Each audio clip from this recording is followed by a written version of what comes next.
G'day all and welcome back to another episode. Now, I've just had a whole bunch of parts rock up for the Goldwing, but not only that, it's time to get this bike registered and on the road. So fingers crossed all these parts fit, and hopefully by the end of this episode, we'll be out ripping.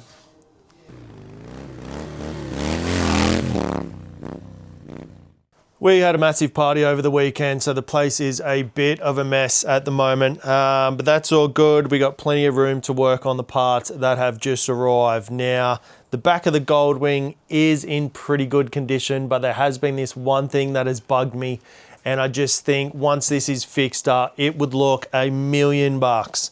And that is the reflectors here. So all up, off memory, I think there's about 16 of them, and they are completely flogged. This is a 40-something-year-old motorcycle, so trying to track down the lenses for these lights has been near impossible. They are Drag Specialties branded, and as these bikes get older, the parts get harder to find. So I have managed to track down a handful within Australia and also the US.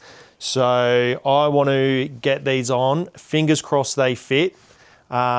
I'm not all that confident. If they do fit, it will clean this bike up massively. Now, nobody has ever asked how to support the channel, but if you did want to, we've just had a whole bunch of our accessories turn up, stubby holders, coffee mugs, or a whole bunch of random stuff. So if you did want to support the channel, that is a great way to do it. If not, hit that like button, leave a comment, and that makes a world of difference. So I'm just about to pull these lens caps off and let's get this back end cleaned up. All right, so the first lot of reflectors has just started to turn up. Cross-checked the measurements. So these are a Drag Specialties reflector. And then when I jump online, it says the measurements are a little off to what I actually measured from our ones. If this is the wrong size, I've probably spent close to $200 on these, and I have more coming from the States. Oh my God, these might actually be the right one. Yes. Oh, I was stressing about these for probably the last 2 weeks. So far, obviously haven't tried them on yet,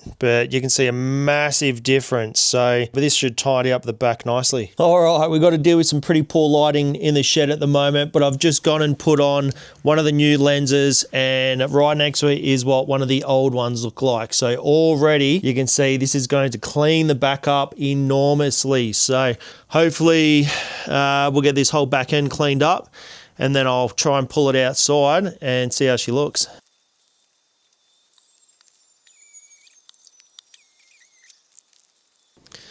Now, I'm not sure if I got a before shot of how manky all of these lights are out in the sun, but this is already looking so much better. So I've pulled all the old ones off. I'm going to go through them, try and find the 4 best ones and just put them in the top here for now. Actually, I did get a shipping notification, so I think they have just landed in Oz, so they might rock up in a day or two. That's the ones from the US. But for now, I might find the better ones, chuck these on.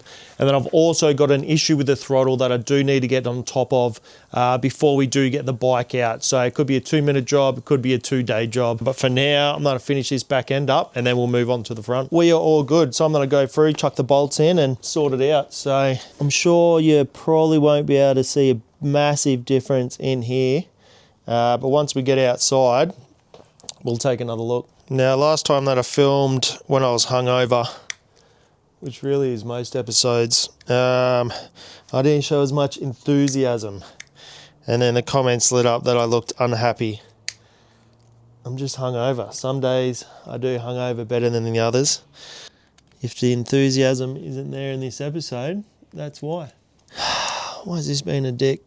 Now, something that I am also a big fan of in Canberra is United fasteners. Now, when working on these old bikes, you're always looking for bolts, or you're threading them or you're stripping them. To be able to go to a place that just has absolutely everything on the shelf, almost everything on the shelf, is a dream.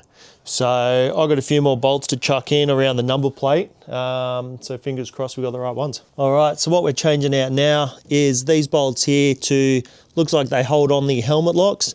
So currently we got 2 the same that look crusty, a Phillips head and a missing one. So I've got some hex head ones here that look nice and it should clean it up real good. Something I always try and do as well is, even though I've got a whole garage and workshop here, I like to always try and work out of the tool roll, because if something ever does go wrong while I'm out on the road, I know I've got that tool in the tool roll. So generally if I'm working on a new bike, which this is, I'll restock the tool roll with whatever tools that I need, and this way you kind of always guarantee you got the right tool when you're out on the road. During the week I did end up doing all the paperwork and heading down to Service Canberra, or ACT, to get this bike fully registered. Doesn't matter what needs to be done, it's hurdles every step of the way. So finally, after countless phone calls and going back and forward, all the paperwork and whatnot, we finally got the bike registered. For now, we're going to put on the number plate.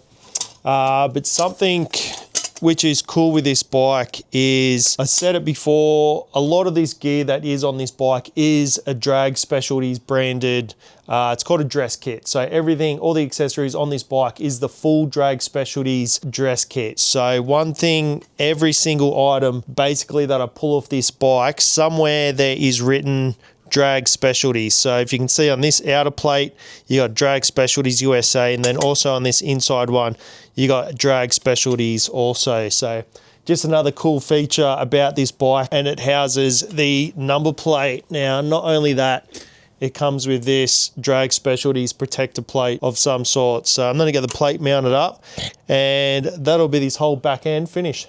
Okay, so now we're coming on to the front. So the issue we have here is when you turn the throttle, the whole throttle tube turns as well, which can be very sketchy, especially around turns when you go to grab a handful and she doesn't accelerate out. So earlier I did try and just tighten the bolts or the screws underneath. That did nothing. So there's a chance we're going to have to pull this whole thing apart, see what the issue is, but it could even just be a matter of putting some maybe 1mm or 2mm pieces of leather in there just to take up a bit of that tension and to pack it out. So that'll be our next step. Okay, so at first glance, it looks like there might have already been some dodgy repairs earlier, which is why I didn't discover this until recently. As soon as we start to lift this up, you can start to see something's already been jammed in there, a whole heap of tape. I'm going to pull this apart further and see what we discover. Now, there's nothing better than when you think you're about to dive into a job that's just going to take hours. Now, once I started diving into this, I realized what had happened pretty quick. So as you can see, she's locked on nice and tight now. But what ended up happening is whoever owned this bike previously or worked on this bike previously,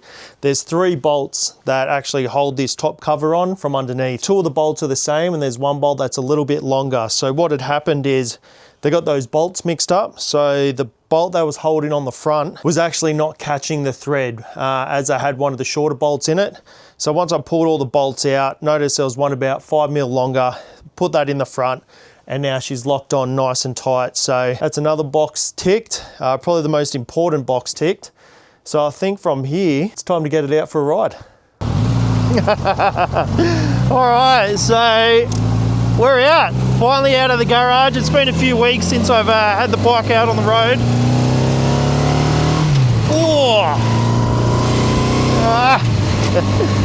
And I'm not sure if you can hear, but one of the first things that you notice about this motorcycle is that it sounds like an old non-turbo Subaru from the 90s, probably 2000, and that is because this is a flat 4-cylinder, so it's, I guess, a boxer configuration. Oh, this thing would sound so good with a turbo. Actually, that might be something that we look into, but for now, I just want to get the bike out and enjoy it. This is the first day it's been out on the road, well, legally anyway, and I'm currently doing over 90, about 100 kilometers now, and it feels great with this windshield. Now, this will probably sound pretty crazy to all of you watching, but this bike does feel quite small. Now, compared to my big 1500 Goldwing, this is a 1200. It is quite a lot down on power, which is why I do want to try. It's got half a tank of fuel. I want to burn that, try and get it down, and we'll start from there to work out sort of the power. This could just be what it is. It could just be absolutely gutless, but I don't know how old this fuel is. So that's one place to start. So I'm currently in overdrive, which is, I guess, 5th gear, and it's sitting at 31 1,000 RPM at 100 kilometers an hour. So it does feel pretty good. Even turning or steering, it does feel very light. Now these Goldwings also have air adjustable suspension front and rear, so you can adjust the dampening. It's not something that I've touched, but already this bike does feel to be very responsive in the way it is much stiffer than the 1500. So I do have the manual at home, that is a good thing. So I will go through all the settings and just kind of see where everything is meant to be at. But first impression, this bike runs excellent. It's funny to see everyone, oh, speed camera, everyone just turn their head at this old thing. So something I also want to check out when we get, actually, I don't think I mentioned, I actually want to get up to the Arboretum. There's something, since I've been filming so much, I've never had a chance to actually get the SLR camera out and get some still shots. So I think today, while we got some sunlight, it's another beautiful winter day here in Canberra, is I want to head to the Arboretum and just get some still shots and just go for a ride locally, burn through this fuel, put some Ks on it, get it round up to temperature, just to give me peace of mind for those longer rides. So next stop, Arboretum. All right, so I've just rolled into the Arboretum and it is quite busy here. And as I've just moved into Canberra, I don't really know where all the good spots are. But as you look behind us, we got the, I think, what's the Telstra Tower? So I've got the camera out and already I've just parked up and someone's driven past and said, nice bike. That's the funny thing about these old Goldwings. People just love them because they're just so weird. So I'm going to get a few more shots before I get kicked out. So let's see what we can get. So while I was out here shooting, I just had a videographer come up and asking if he could shoot the bike. So I think in the 20 odd years I've been riding, I've never had anybody want to shoot any of the Harleys or anything. But the Goldwings, I'm telling you, there's just something about them that just draws people to it. Even if they're not into cars or bikes or anything automotive, there's just something about them. I think I'm gonna hit the road again and try and find another spot. I got no idea where, so I'll see you when I get there.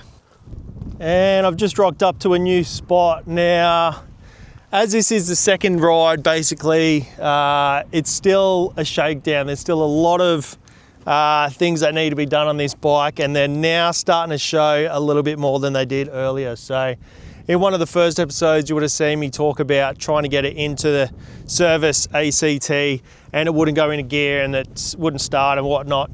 The clutch is significantly getting worse and worse the more that I ride it. So since I've bought the bike, I've probably only put about 30 kilometers on it.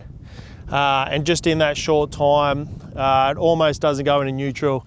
And it also, you put it in first gear, clutch all the way in, and it still wants to roll forward while it's, the clutch is still in. So, but for now, it's still good enough to ride. But that is something that I'm going to have to try and work out. And this might be as far as we're going for today. So I've just had to pull into this random car park as it was not going into gear. And then as I limped it into here, the whole bike just shut off. So right now I've got no power, no clutch. So thankfully I've got some tools with me. I'm going to start pulling things apart and see how we go. All right, so I've managed to get power back on. But this looks like it's got hydraulic clutch fluid. So as far as I know, I can't seem to see any adjustment. So there's a chance it could be air in the system. So I'm gonna have to try and limp this home.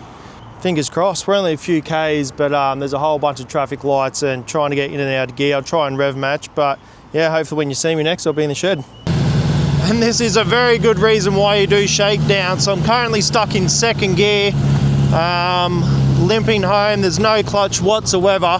So I just had to kind of run up the bicycle lane at the last red light and just chop everyone. My apologies, and I'm just coming up to a red light now, so this doesn't look good, but we'll see how we go.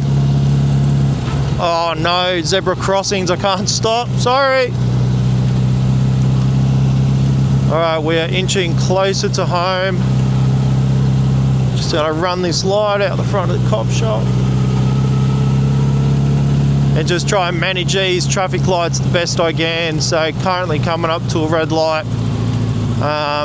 It's fine, I could probably run up and down the gears while rolling, but the whole stopping thing. So when I took off at the last car park that I broke down at, I had to start the bike in gear and just run with the bike and hope for the best. All right, we just got a green. Oh man, this sucks. What are we? 32 miles on the clock. Clutch issues, power issues, all the issues. All right, please, please, please. Oh, fuck.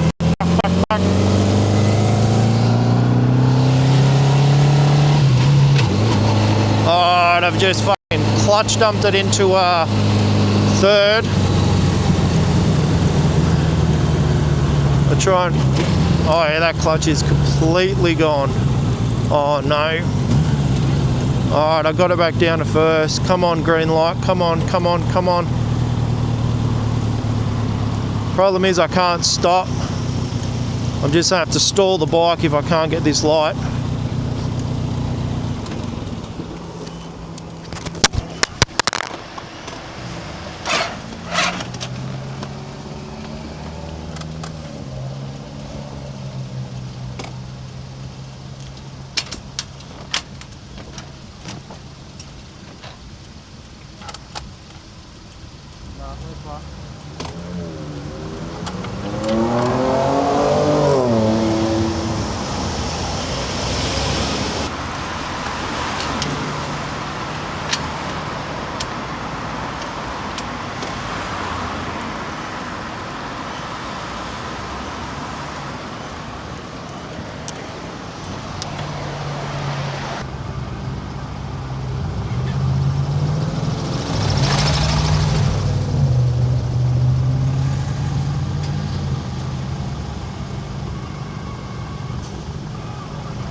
Joys of old bikes.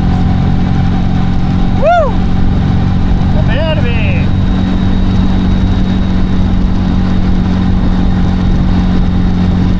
Oh no, I think I've lost the mic.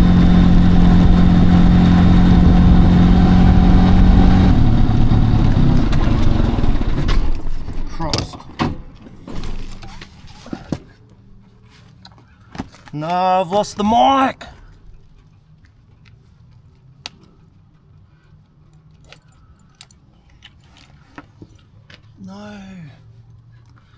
No. Oh no. So I couldn't stop to look for it because the bike wouldn't stop. So I just had to basically run the bike home and dump it. So now Chopper and I are running back to the intersection. Hopefully it's in one piece, but I'm not hopeful. So far I can't see it on the road. I think it might have got dropped when I was trying to push the bike. Come here. Oh no. Sit. Sit. No. No. Come on. Oh no. Oh, she's been crushed. Damn it. These things are hundreds. Tell you what, the amount of bad luck that just went down on that last half an hour was insane. Oh God. I'll keep you posted.